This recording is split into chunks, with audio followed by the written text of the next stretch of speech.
Everybody knows the tale of Hansel and Gretel, right? The one where Hansel, in an attempt to find their way back out of the forest, leaves a trail of breadcrumbs that he and his sister can follow to freedom. Unfortunately, a crow spots the delicious breadcrumbs and gobbles them up, leaving Hansel's idea conceptually intelligent, but in reality, fatally flawed.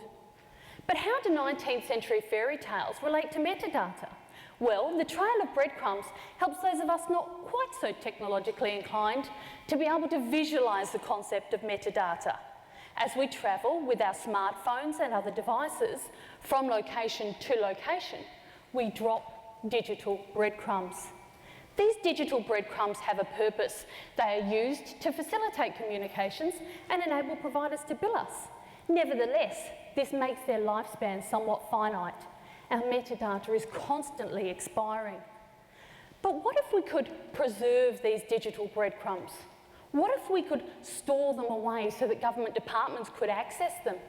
Stale breadcrumbs may have given the crow a sore tummy in Hansel and Gretel's times, but for today's electronic communications users, this could equate to a gluttonous government crow gobbling up metadata, a digital bakehouse of information stored on the individual for a period of 2 years. No chance of a sore tummy here. Can't remember what you did on 15 May this year? Your metadata remembers.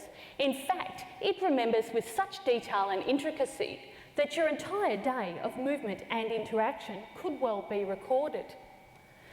Now, all of this may seem like a rather jolly idea that somehow there will be a heightened level of safety and security because everyone's metadata is being collected. After all, if you have nothing to hide, then you have nothing to fear. But is this really the case? Are we justified in elevating security so far ahead of privacy? Privacy is a human right. In Europe, a similar data retention scheme was found to have breached this right. But Australian law does not recognise this particular aspect of privacy. My research explores data retention laws and privacy protections in Australia. It then seeks to incorporate the very best privacy protections from overseas jurisdictions and incorporate them into Australian law. So whilst safety and security are important, an analysis of the failure to protect privacy must be undertaken to ensure data retention does not have unintended or unforeseen consequences. In other words, is data retention, just like Hansel's breadcrumbs, conceptually intelligent, but in reality, fatally flawed?